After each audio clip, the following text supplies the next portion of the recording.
All of his co-workers were gone. What could it mean? Stanley decided to go to the meeting room. Perhaps he had simply missed a memo.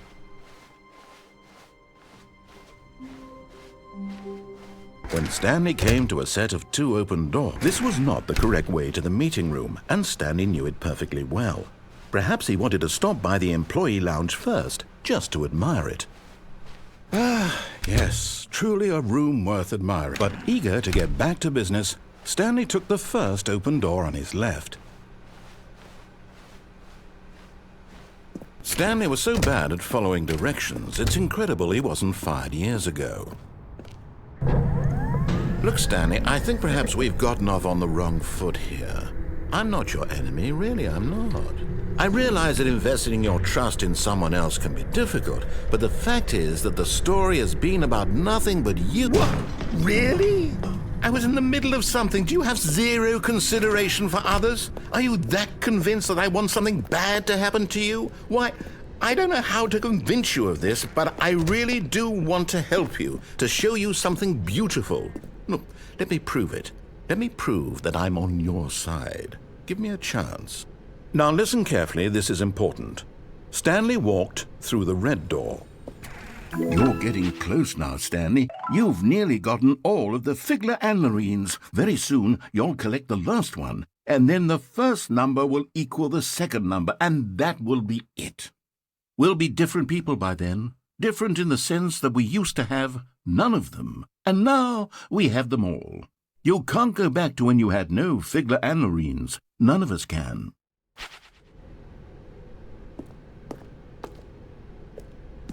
Aha! Perhaps you misunderstood. Stanley walked through the red door. I still don't think we're communicating properly. All right, fine, go ahead, Stanley. You want to know so badly what's out there? You want to find out what lies at the end of this road you've chosen? Well, don't let me stop you. You see? There's nothing here. I haven't even finished building this section of the map, because you were never supposed to be here in the first place. Broken rooms, exposed developer textures. Is this what you had wanted? Was it worth ruining the entire story I had written out specifically for you? Do you not think I put a lot of time into that? Because I did. And in the end, it was all for nothing, because this is what you wanted to see. Help me here, Stanley. Help elucidate these strange and unknowable desires of yours. What would have made this game better? What did you want to see? Vehicles? Skill trees? Work with me. You've given me absolutely nothing so far. Tell you what, let me take a stab in the dark at a new design, and you can give me some feedback. There we go. A third option. This already feels leaps ahead of where we were before. Go ahead, Stanley. Take it for a spin. Okay, I'm going to stop you there. Now, tell me about your experience with this new version. Would you say that the game benefited from allowing you more choices? Feel free to be honest. I'm looking for some real critical feedback here. Aha! You see, I knew I was onto something. Where do these flashes of inspiration come from? How did I know the game needed a third door? Well, it's instinct mostly, a calling in your gut. I really couldn't say where the idea came from, except that I felt it in my soul. You can't teach that, Stanley. Don't even try. Here, based on the data from your previous playthrough, I've compiled a new version. And to be perfectly candid, I think I've knocked it out of the park with this one. Let's take a look.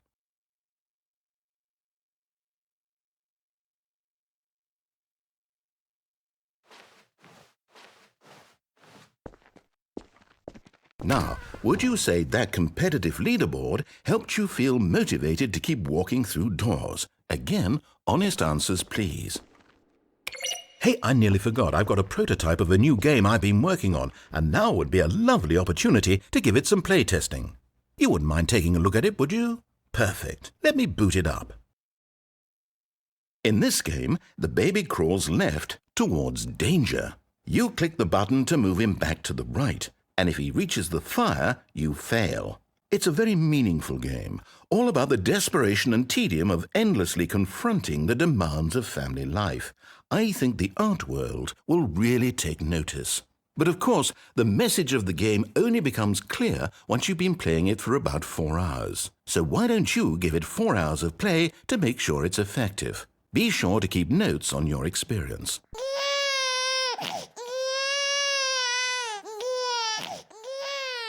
You heartless bastard! Did you do it because you hate babies or purely to spite me? Because if it's the latter, well, I don't know what to do. I'm completely out of ideas. I can't think of a single thing that might improve the experience for me. I'm not even going to try. I'm out, I'm done. It's over. Thank you for playing. Your input was extremely valuable. Oh, hey, since my game was so awful, why don't we play someone else's game, just to ease the pain? Let's see. What do we have here? Yes, this seems like it'll work. Let's give it a shot.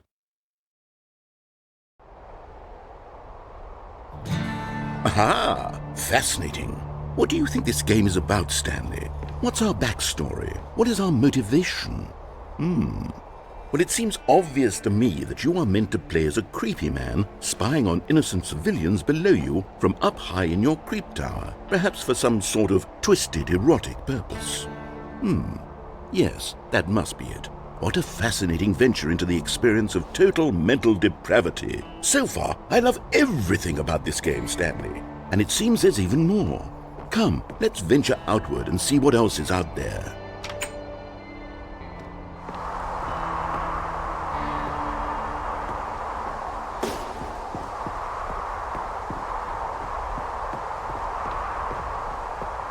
Oh, no. No, it can't be.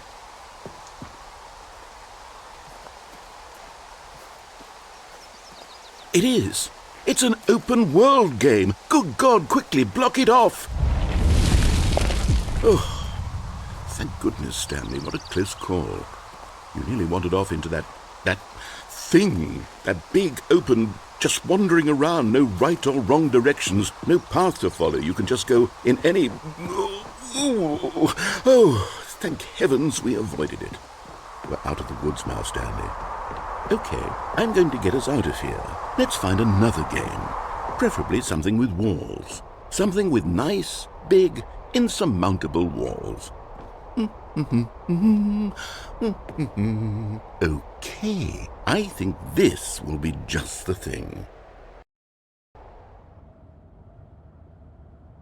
Wonderful. See, this is exactly what I had in mind. Just a nice big box for you to run around in. There isn't any possibility that you could get lost here. Now this is game design.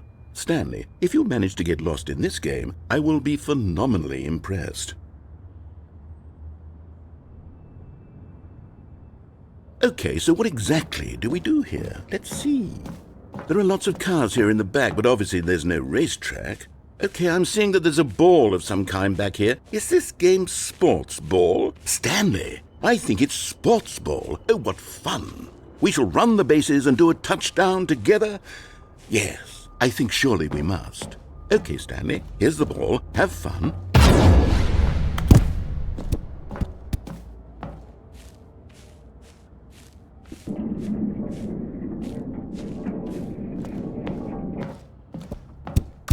Are you doing it?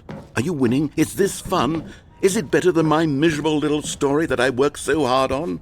Stanley, I have a thought, and I realize I'm not a sportsologist, but if one ball generates a certain amount of raw adrenal pleasure, then surely multiple balls makes for an even more euphoric sports experience. I'm going to try it out. Here comes another ball. Yes! Oh goodness, that really does feel amazing, doesn't it? Stanley, I'm like a child in a confectionery shop. I simply have to have more. I'm insatiable. More balls!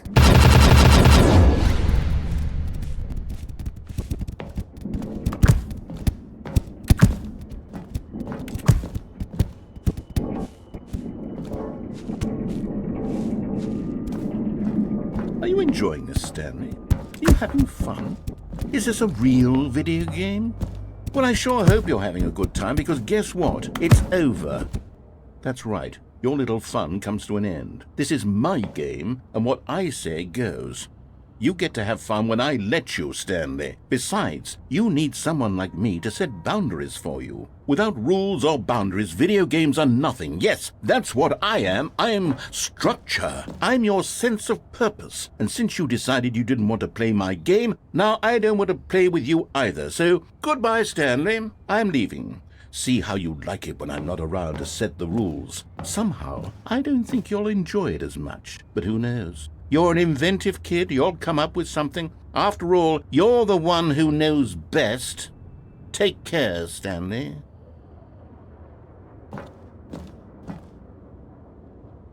Hold on. What are you doing?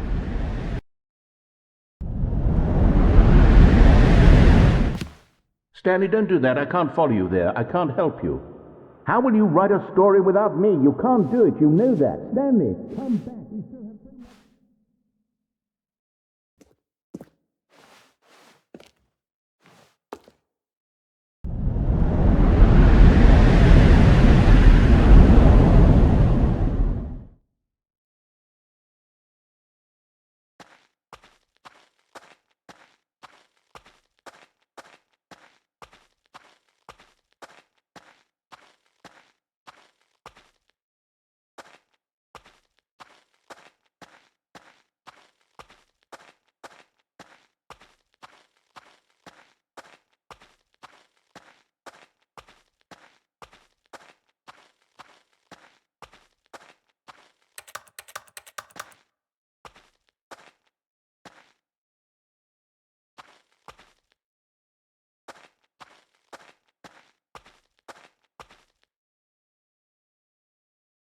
I wonder what he found. If what he wanted was to be the leading man in his own story, well, perhaps he's gotten it, down in wherever he is right now. I wonder if he's happy with his choice, and if he's learned the heavy cost that comes with it. He'll understand soon what I was trying to tell him. He needs me. Someone who will wrap everything up at the end, to make sense out of the chaos and the fear and the confusion. That's who I am. That is what I mean to this world. Oh, yes. Yes, I'll be back. There's no other way. Once this ends, after it all comes to a close, then I'll be back. The end will be here soon. Very soon. I can wait.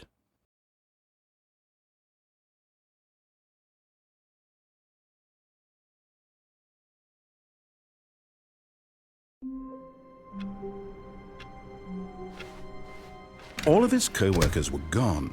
What could it mean? Stanley decided to go to the meeting room. Perhaps he had simply missed a memo. Stanley lifted the bucket into his arms, and a wave of comfort rushed over him.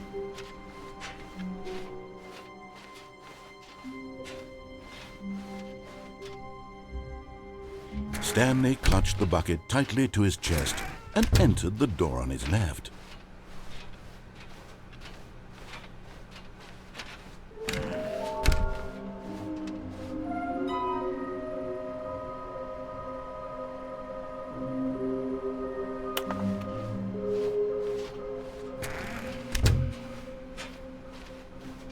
Coming to a staircase, Stanley and the bucket walked upstairs to the boss's office.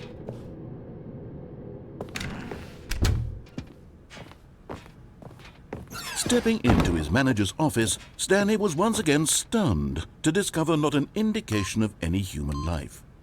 Crushed by the weight of... But Stanley guessed the correct code by sheer luck. Was it that the bucket knew all along? Was the bucket guiding him? Yes. This is certainly the most logical explanation. And there it is, the last Stiggly Wiggly. Savor this moment, Stanley. This is a real accomplishment. This is doing something just for the sake of doing it. Where so many people expect to be rewarded for the most trivial achievements, you've insisted that a job well done is its own reward. I would tell you that I'm proud of you for collecting them all, but that would be like a reward, and we can't have that. So, instead I'll just say, it's done. We're all done here. And now we can go to whatever the hell you were doing before you hunted for figurines.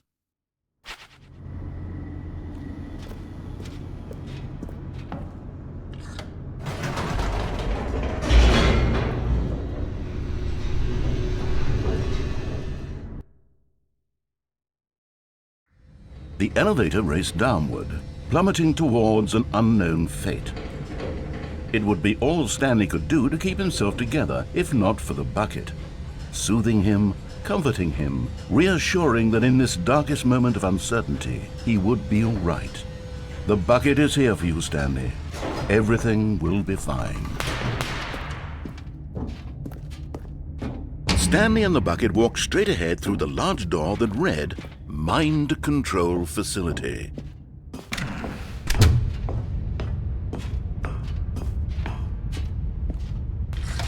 The lights rose on an enormous room packed with television screens. What horrible secret did this place hold? Stanley and the bucket both wondered to themselves.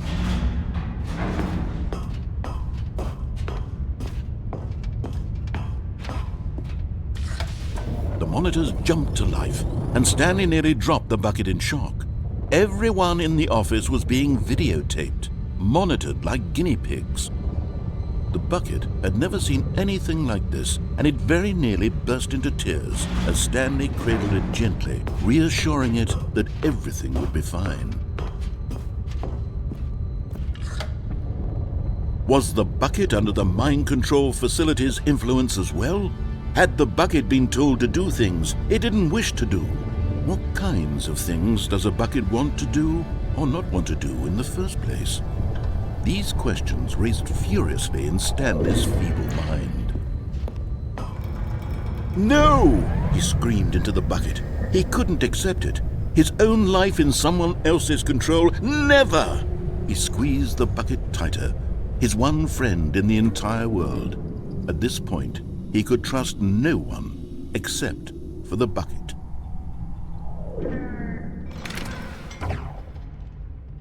But here was the proof. The heart of the operation. Controls labeled with emotions, happy or sad or content.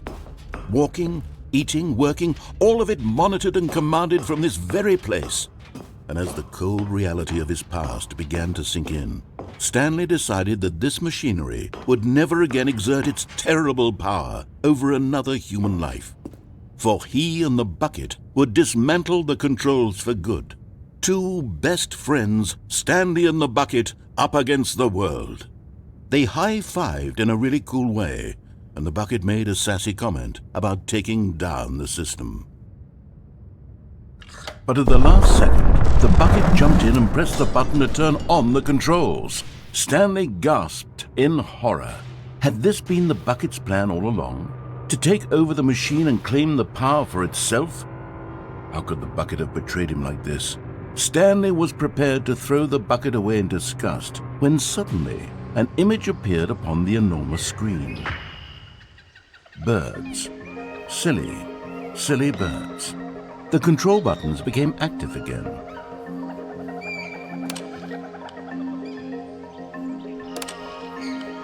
Stanley flipped through one video of silly birds after another, and then it dawned on him. This wasn't a mind control facility at all. It was a facility for monitoring and surveilling silly birds all over the world. The mind controls were only a facade to disguise its true intentions. Had the bucket known this all along? Stanley marveled at the metal genius in his hands, the one who had pointed him towards this incredible discovery. Stanley and the bucket never found freedom because they spent the rest of their lives here in this place, flipping through live streams of the silliest birds imaginable. Of all the possible paths his life could have taken, this one was surely the best. And Stanley was happy.